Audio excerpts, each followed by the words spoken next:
সুবাহান আল্লাহ, ফল আর ফলের কালার দেখে মনটা ভরে গেল। দর্শক, চলে এসেছি একটা এক্সক্লুসিভ ফলের বাগানে। এই বাগান থেকে এবছর 22 থেকে 27 লক্ষ টাকার মতন কমলা মালটা বিক্রি করেছেন। বাংলাদেশের সবচেয়ে বড় একটি কমলা মালটার বাগান। এখানে রামরঙ্গন রয়েছে, ডেনমার্কের একটি মালটা রয়েছে এবং অরিজিনাল হলুদ বাড়িওয়ান মালটা রয়েছে।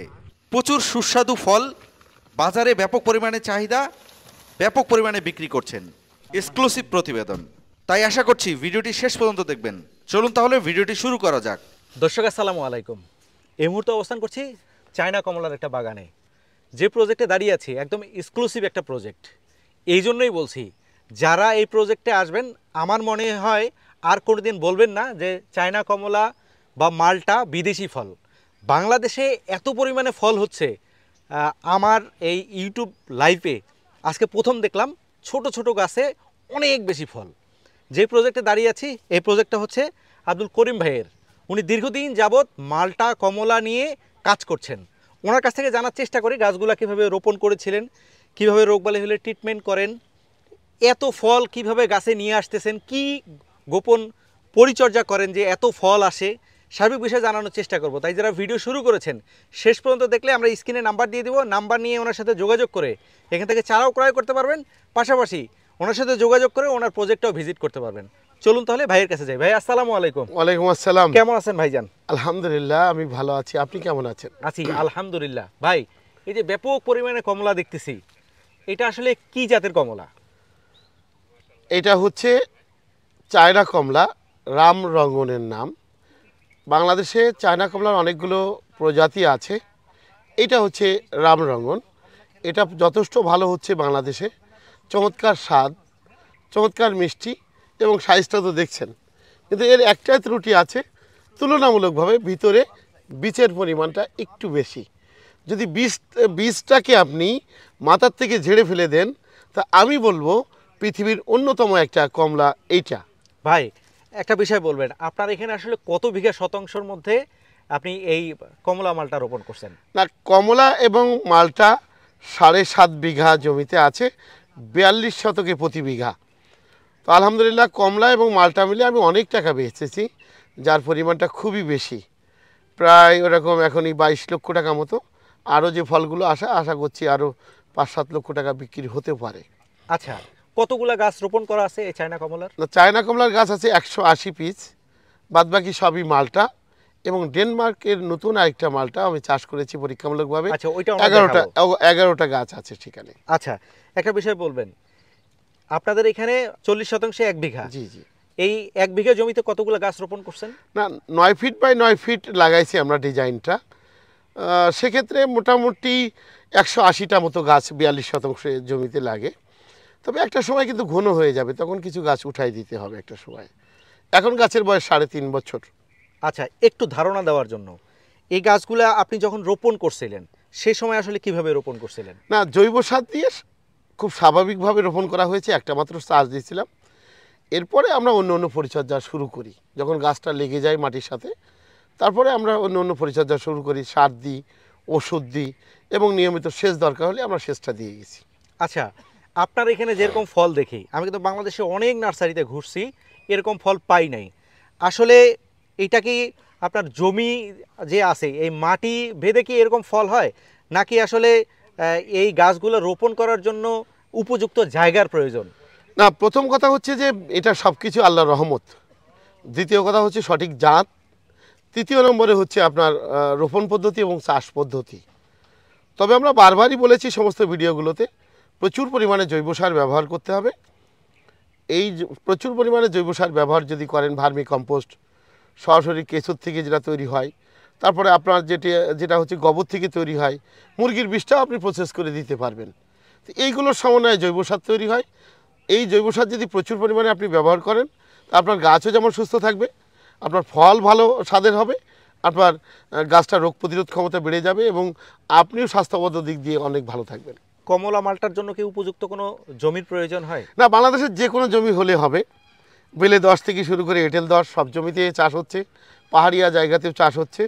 এবং কাকর বিস্তৃত যে জমি সেখানেও চাষ হচ্ছে। তাহলে সব জায়গায় যেহেতু চাষ হচ্ছে সেহেতু আমি এটা বলবো না যে কোন মাটিতে ভালো হয় কোন মাটিতে খারাপ হয়, এই কথাটা বলার আর সবকাশ নাই। আচ্ছা, আরেকটা বিষয় বলবেন, অন্য অন্য ফলের বেলা দেখি আমরা ফুল ফল ঝরার সমস্যা থাকে, এই চায়না কমলার বেলা এই সমস্যাটা আছে কিনা? না, অবশ্য আছে, তবে একটু পরিচর্যা করতে পারলে মানে ঝরাটা কমে যায়। ফুল ফল ঝরাটা কমানোর জন্য কি কি করব? না, অবশ্য সেচ দিবেন এবং নিয়মিত ছত্রাকনাশক দিবেন, জৈব সার বেশি ব্যবহার করবেন, হালকা রাসায়নিক সার বছরে 2 বার দিবেন, বর্ষার আগে এবং বর্ষার পরে। আর সত্য কথা বলতে কি, আপনার একটা গাছের ধারণ ক্ষমতা যা, তার চেয়ে বেশি ফল সে রাখবে না, এটা আল্লাহ প্রদত্ত। এখানে আপনি পৃথিবীর সমস্ত রকম ওষুধ দিলেও আল্লাহ যেটা ওকে রাখতে বলবে তার চেয়ে বেশিও দিবে না, রাখতে পারবে না। আচ্ছা, বিভিন্ন জায়গায় যাওয়ার পরে আমি চায়না কমলার আরও প্রতিবেদন করছি, দেখি ওদের গাছগুলো আগা থেকে মরা শুরু হয় আস্তে আস্তে নিচের দিকে আসে, এইটা আসলে হয় কেন? এটাকে ড্রাইব্যাক বলা হয়, কেউ ডাইব্যাক বলে। তো যে নামে ডাকিত না কেন, আসলে এটা জৈব সারের প্রচুর ঘাটতি, চাষ পদ্ধতির সমস্যা, বর্ষা মৌসুমে পানি নিষ্কাশন ব্যবস্থা ভালো করে না, মাঝে মাঝে সেচ দেয় না, এবং অবশ্যই সেই মাকড়নাশক বা ছত্রাকনাশক ব্যবহার করে না, যার জন্য এই সমস্যাটা তাদের বেশি তৈরি হয়। এই যে আপনি এতগুলো জমিতে এই চায়না কমলার চাষ করছেন, মানুষ তো আসলে লাভ ছাড়া কোনো কিছু করে না, সেক্ষেত্রে আপনি বলতেছেন যে 12-13 বছর থেকে আপনি ফলের সাথেই জড়িত আছেন। 11 বছর। 11 বছর থেকে। তো সেক্ষেত্রে এই যে আপনার 1 বিঘার মধ্যে কি এই চায়না লাগানো আছে? না, 1 বিঘার একটু বেশি। আচ্ছা, 1 বিঘার একটু বেশি চায়না লাগানো আছে। এই বিঘা থেকে আপনি প্রতি বছর আসলে কত টাকার মালটা বিক্রি করতে পারেন? না, কমলা গত বছর আমি কমলা বিক্রি করেছিলাম 1 বিঘা থেকে 3,19,000 টাকা। এটা এই বছর এটা 4 লক্ষ টাকা পার হয়ে গেছে। আনুমানিক এক একটা গাছ থেকে, এখন তো গাছের বয়স বেশি হয়ে গেছে, আনুমানিক এক একটা গাছ থেকে কতগুলো ফল? এমনও গাছ আছে 1.5 মণ 2 মণ হয়েছে, আবার কোনো গাছ মাত্র আধা মণ হয়েছে, সব তো সমান হয় না। আচ্ছা, প্রতি বছর কি একই রকম ফল হয় না, না? আপনার যদি গাছ সুস্থ থাকে, প্রচুর পরিমাণ সার আপনি ব্যবহার করতে পারেন, ফার্টিলাইজার ব্যবহার করতে পারেন, অবশ্য প্রত্যেকবার আপনার 1.5 গুণ বাড়বে। চায়না কমলা বলেন বা অন্য যে কোনো কমলা বলেন, বা মালটা তো 2 গুণ হয়ে যায়। এই গাছগুলোর বয়স এখন কতদিন? এই গাছের বয়স এখন 3.5 বছর।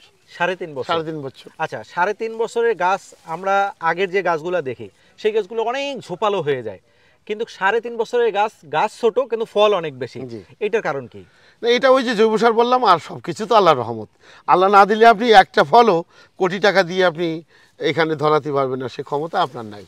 এই আপনি আসার পরে শুনলাম যে আমি প্রতিবেদন করব, তারপরে সব ফল হারভেস্ট করে ফেলবেন। জি জি। তো হারভেস্ট করার পরে এই গাছগুলোর পরবর্তী পরিচর্যাটা কি হবে? পরবর্তী পরিচর্যা আমরা হলো আপনার বৌদ্ধ মিক্সার ব্যবহার করব, রাসায়নিক সার এবং জৈব সার দুটোই দেব, আর পানি দেব। এইবার দিয়ে আমরা অপেক্ষা করব, আগামী ডিসেম্বরের শেষ সপ্তাহের পরে আমরা আর কোনো গাছে আর কোনো পানিও দিব না, সেচও দিব না, শুধুমাত্র স্প্রেটা করতে থাকবো। আচ্ছা, এই গাছগুলো প্রুনিং করতে হয় কিনা? অবশ্য প্রুনিং করতে হয়। আমরা এর ভিতরে ছোট ছোট ডালগুলো আমরা কেটে দিব, অবাঞ্ছিত ডাল যেগুলো এরকম ছোট ছোট ডাল, সেগুলো আমরা কেটে দেবো এখান থেকে। আচ্ছা ভাই, একটা বিষয় বলবেন, আপনি তো আপনার জায়গা আছে, আল্লাহর রহমত আপনি ফল ভালো পাচ্ছেন, এখন আমার জায়গা নাই, আমার বাড়িতে 2-1টা ছাদ আছে, একটা ছাদ আছে, তো সেই ছাদে যদি আমি এই চায়না কমলা রোপণ করতে চাই, সেক্ষেত্রে কি এরকম ফল পাবো না চায়নার পরিমাণ হবে কম? আপনার ছাদে লাগালে তো আরো বেশি পাবেন, কিন্তু হয় কি, ছাদের যে পরিচর্যা সেটা তো আসলে আমরা ভালো বুঝি না। যারা ছাদ বাগানি আছে তাদের কাছে তারা পরামর্শ নেবে। তবে এটা অনেকটা ওরকম যে দুধের স্বাদ ঘোলে মেটানোর মতো, সেখানেও চমৎকার হচ্ছে। বিশেষ করে এই কমলাটা তো ফাটাফাটি হচ্ছে। না, আমাদের তো জায়গা নাই, আমরা শহরে বসবাস করি, তো আমাদেরও তো মন চায় যে অবশ্যই লাগাবেন, অবশ্যই লাগাবেন, তবে সেক্ষেত্রে মাটির মতো এতটা সুন্দর হবে না। আচ্ছা, আপনি যে এই গাছগুলো থেকে চারা তৈরি করতেছেন, এই চারাগুলো নিয়ে যাওয়ার পরে আমি কতদিন পরে ফল পাবো? না, আমাদের কাছে যে চারা আছে এই বছর নিলে এই বছরই ফল পাবেন।